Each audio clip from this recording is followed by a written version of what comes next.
Gold, trusted gold buyers. మీరు తాకట్టు పెట్టిన బంగారాన్ని విడిపించి ఈ రోజు ఉన్న మార్కెట్ ధరకు కొనబడను. నమస్తే అమ్మా. నమస్తే అమ్మా. అమ్మ, తిరుమల తిరుపతికి వెళ్ళేటప్పుడు అనేక నియమ నిష్టలు పాటిస్తూ ఉంటాం. అవునమ్మా. రకరకాల మొక్కులు మొక్కుకుంటాం. కాలినడకనని ఒకరు తలనీలాలు సమర్పిస్తామని, నిలువెత్తు బంగారం ఇస్తామని, ఇట్లా కదమ్మా. ముడుపు కట్టటం అంటే మనకి కలియుగ ప్రత్యక్ష దైవం ఆయన కాబట్టి ప్రతి ఒక్కరం కూడా ఖచ్చితంగా దర్శించుకోవాలని కోరుకుంటూ ఉంటాం.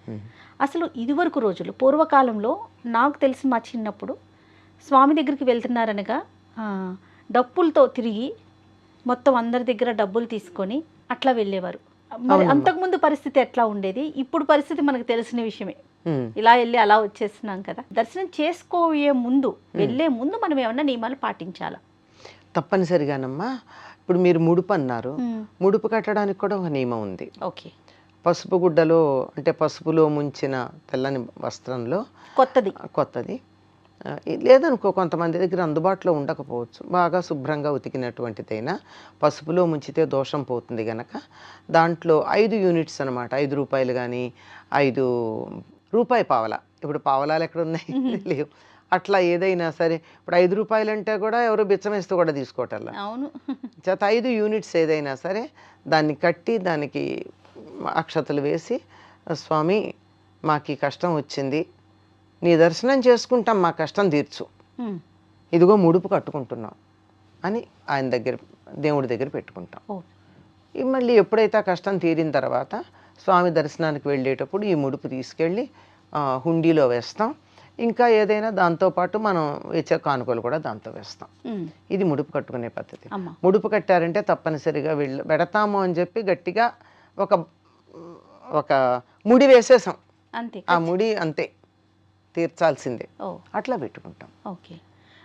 దర్శనానికి వెళ్ళే ముందమ్మా, దర్శనానికి వెళ్ళేటప్పుడు మామూలుగా చాలా స్నానం చేసే పెడతాం కదా, స్నానం చేసి పెడతాం.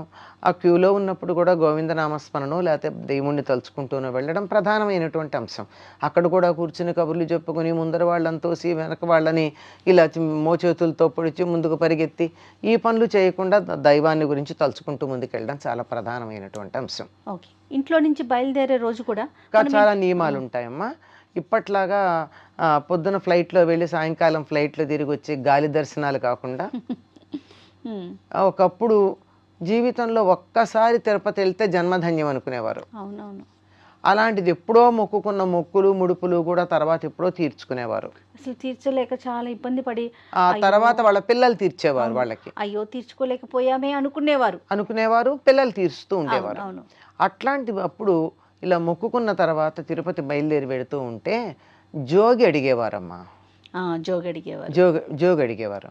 అంటే నీ దగ్గరికి రాగలిగినంత గొప్పవాళ్ళం కాదు మేము, 10 మంది దగ్గర అడుక్కుంటే తప్ప నీ దగ్గరికి రాలేము అని మన యొక్క తక్కువతనాన్ని చూపించుకుంటూ ఊళ్ళో జోగి అడుగుతారు. అది కూడా మొక్కులు ఉన్నాయి. ఒక ఊరు అడుగుతాము, 2 ఊళ్ళు 2 అడగరు, ఒక ఊళ్ళో అడుగుతాము, 3 ఊళ్ళు అడుగుతాము అని చెప్పి మొక్కుకోవడానికి ఎన్ని ఊళ్ళల్లో జోగి అడుగుతాము అని. దాన్ని వాడుకోవాలి ప్రయాణ ఖర్చులకు వాడడానికి. నేను నా అంతటినే రాలేను, 10 మంది సహకారం లేనిది అంత అకించనామంటారే, నేను చాలా చేతకాని వాడిని, అసమర్థుడిని అన్ని రకాలుగాను, కనుక 10 మందిని నేను అడిగి వస్తున్నాను అని చెప్పి ఆ జోగి అడిగేవాళ్ళు కూడా ఏ రోజు ప్రయాణం అంటే దానికి ముందు రోజు కానీ లేకపోతే సాయంకాలం ప్రయాణం అవుతుంటే పొద్దున కానీ ఇలా జోగి అడిగేవాడికి ఇలా చద్దర పడతారమ్మా. అవునమ్మా. పట్టి మేళతాళాలతో ఊరంతా తిరుగుతారు. అందరి ఇళ్ళ దగ్గరికి వెళ్ళి మేము తిరుపతి వెళ్తున్నాం, మాకు భిక్షాదానం చెయ్యండి అంటే ఇస్తారు. దాంతో ఇలా చేసుకోవడం. ఒకవేళ ఇలా జోగి అడుగుదామనేటటువంటి ఇది లేకపోతే నిజంగా నేను చూశానమ్మా, పిల్లలు పుట్టి చచ్చిపోతూ ఉంటే జోగి అడిగి నీ దగ్గరికి వస్తాము అని మొక్కుకున్నాక పిల్లవాడు బతికాడు. ఓహో, అట్లా ఉంటుంది.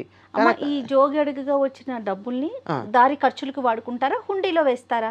దారి ఖర్చులకు వాడుకోవచ్చు, కానీ చాలా మంది మేము మా దగ్గర సమర్థత ఉంది కదా అని దాన్ని వాడుకోరు. కానీ నిజానికి అది వాడుకుని కావాలంటే రెట్టింపు మీరు హుండీలో వేయండి. మీరు అడుక్కుని వస్తామన్నారు కదా, అందుకని దాన్ని వాడుకోవాలి. ఓకే, వాడుకోవాలి. తర్వాత ఇవన్నీ జోగి అడిగినా అడగకపోయినా ప్రయాణం అయ్యేటటువంటి రోజున ఇంట్లో దీపం పెడతారమ్మా, అఖండం లాంటిది. అంటే పెద్ద ప్రమిద ఇంత అవునవును. మూకుడు లాంటివి తెచ్చి దాంట్లో దీపం పెట్టి వేస్తారు, లేదా చుట్టుపక్కల వాళ్ళకి చెప్తారు కాస్త దీపంలో నూనె వేస్తూ ఉండండి తలుపు తెరిచి అని. పూర్వం అటువంటి సహకారాలు ఉండేవి. అవునవును.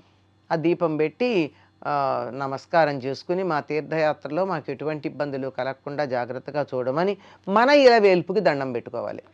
ఆహా. అందరికీ వెంకటేశ్వర స్వామి ఇలవేల్పు అని చెప్పడానికి వీల్లేదుగా, కనుక ఇలవేల్పుకి దండం పెట్టుకుని వీలైతే మన గ్రామంలో ఉన్నటువంటి దేవుణ్ణి దర్శించుకుని, అయ్యా మేము ఇలా ప్రయాణమై వెడుతున్నాము, మా ఇంటి బాధ్యత నీదే, జాగ్రత్తగా చూసుకోమని ఆయనకి చెప్పి అప్పుడు బయలుదేరి వెళ్ళేవారు. ఇది ఒకప్పటి పద్ధతి. అంటే జీవితంలో ఒకసారో 2 సార్లు తిరుపతి వెళ్ళొచ్చేటటువంటి వాళ్ళ పద్ధతి. ఇప్పుడు రోజు పెడుతున్నాం, ఎంత భక్తి ఎంత శ్రద్ధ అన్నది ఆలోచించాలి. ప్రయాణం ఏర్పాట్ల మీద, దర్శనం టికెట్ల మీద, అక్కడికి వెళ్ళిన తర్వాత మనకి ఉండడానికి అవకాశం దొరుకుతుందో లేదో అని చెప్పి రూములు అలాట్మెంట్ మీద, వీటి మీద ఉన్నంత భక్తి భగవంతుడి మీద ఉందా అన్నది ఎవరికి వాళ్ళు ఆత్మవిమర్శ చేసుకోవాల్సినటువంటి విషయం. తప్పకుండా అమ్మా. తర్వాత వెళ్ళి వచ్చేసినాక ప్రసాదం దగ్గరికి వచ్చేప్పటికి కూడా పూర్వంలాగా అలా తినేవాళ్ళు కాదమ్మా. ప్రసాదం చాలా గట్టిగా ఉండి వారం 10 రోజులైనా పాడయ్యేది కాదు. అలాంటి లడ్డు కొన్ని 100 సంవత్సరాల క్రితం వచ్చిందే కానీ అంతకుముందు అక్కడి నుంచి ఇది తెచ్చుకునేవారు. పటికి బెల్లమే ప్రసాదంగా చాలా చోట్ల, డ్రై ఫ్రూట్స్ దేవాలయాల్లో చాలా అదే. ఎందుకంటే తీర్థయాత్రలై తిరిగి వెళ్ళి ఎవరికన్నా ప్రసాదం ఇవ్వాలి అంటే అదైతేనే నిలవ ఉంటుంది కనుక. తిరుపతికి కూడా పటిక బలమేనమ్మా మీకు తెలుసు? ఒకప్పుడు ఎప్పుడు నాకు తెలుసు కాదు, చాలా 300 సంవత్సరాల క్రితం ఎప్పుడు తర్వాత మనకి లడ్డు తెలిసింది. లడ్డు రావడం తర్వాత వచ్చింది. ఆ లడ్డు కూడా పాడయ్యేది కదమ్మా, 15-20 రోజులైనా పాడయ్యేది కాదు, చాలా బాగుండేది. ఆ లడ్డు తీసుకొచ్చిన తర్వాత ఇంట్లో దేవుడి దగ్గర పెట్టి అక్కడ ప్రసాదాలు ఏం తినేవారు, అక్కడ వాళ్ళు దర్శనం చేసుకొచ్చాక ఇచ్చే ప్రసాదం ఉంటుంది, అది తినేవాళ్ళు. ఒకప్పుడు ఆ ప్రసాదం సరిపోయేది, భోజనం కూడా అక్కర్లా, అంత బాగా ఉండేవి ఆ ప్రసాదాలు, అంత ఎక్కువ కూడా ఉండేవి. ఇప్పటికి కూడా మళ్ళీ ఇస్తారు, అనుమానం ఏం లేదు. కానీ ఎన్నిసార్లు అడుగుతాం, కొంచెం ఎక్కువ ఇస్తే రెండోసారి అడిగితే సరిపోతుంది. ఆ తర్వాత ఆ ప్రసాదం తెచ్చి దేవుడి దగ్గర పెట్టి ఇంట్లో పూజ చేసి, తిరుపతి వెళ్ళొచ్చామండి, సమారాధన చేస్తున్నాము రండి అని 10 మందిని పిలిచి భోజనాలు పెట్టి ప్రసాదం పెట్టేవారు. అలా భోజనాలు పెట్టకపోయినా మేము తిరుపతి వెళ్ళొచ్చామండి రండి ప్రసాదానికి అని చెప్పైనా పిలిచి నలుగురికి ఇచ్చేవాళ్ళు. అలా 10 మందికి ఇచ్చుకుని తాము ప్రసాదం తీసుకోవడం అది ఉండేది. ఇప్పుడు అట్లా కాకుండా తిరుపతి కానీ ఎక్కడికి కానీ తీర్థయాత్రలకు వెళ్ళామంటే అదొక రకమైనటువంటి పిక్నిక్ లాగా అయిపోయిందే కానీ తీర్థయాత్ర అనేటటువంటి శాంక్టిటీ కొద్దిగా తగ్గిందనే చెప్పాలమ్మా. అసలు ఇదివరకు ఒక సమయం, సందర్భం, అవసరం అట్లా ఉండేవి కదమ్మా వెళ్ళాలి అంటే కనుక. ఇప్పుడు అంటే ఏం పని లేదు, పిల్లలకి హాలిడేస్ వచ్చినాయి లేదా ఆఫీసులు సెలవు వచ్చినాయి అనగానే ఏదో ఒక తీర్థయాత్రకి వెళ్ళిపోవటం. తీర్థయాత్రను కూడా కాదమ్మా, అదొక అవుటింగ్, ఒక పిక్నిక్ లాగా వెళ్ళొచ్చేస్తున్నారు. అది తీర్థయాత్ర అన్నది లేదు. తీర్థయాత్రకి నియమాలు ఉన్నాయి, చెప్పాను కదా, ఇవన్నీ చేస్తే నియమాలు. అక్కడికి వెళ్ళాక సినిమాలు చూసి, అక్కడికి వెళ్ళాక అవన్నీ తిరిగి కబుర్లు చెప్పి షాపింగ్ చేసి ఇదంతా చేసుకుంటే అది తీర్థయాత్ర ఎందుకు అవుతుంది? దాని ఫలితం అయితే రాదు కదా. అదే కదా, బయలుదేరిన దగ్గర నుంచి తిరిగి వచ్చేదాకా ఏ దైవాన్ని చూడడానికి వెళ్తున్నామో దాని మీద దృష్టి ఉండాలి. అప్పుడు మాత్రమే అది పరిపూర్ణమైనటువంటి తీర్థయాత్ర ఫలితాన్ని ఇస్తుంది. రైట్ అమ్మా, నమస్తే. నమస్తే. And for more videos, please subscribe to iDream. Please subscribe to iDream. Please subscribe iDream. And please subscribe to iDream. For more videos, subscribe to iDream. please like, share and subscribe to the channel. Congratulations, iDream. Subscribe to iDream. Subscribe to iDream. So subscribe to iDream Media. iDream ki iDream team andarki huge congratulations. Please subscribe iDream Media. Please subscribe to iDream. Subscribe iDream. Please subscribe to iDream. iDream అంటే నా కళల ఛానల్ను subscribe చేసుకున్న నోరు తిరుగుతలేదు, మీరైతే గంట గుర్తు కొట్టండి. For more such videos, please subscribe to iDream. Subscribe to iDream. Please subscribe to iDream. Please subscribe iDream Media. Please do subscribe to iDream. Please subscribe to iDream Media. For best entertainment and information, please subscribe iDream. And don't forget to subscribe to iDream.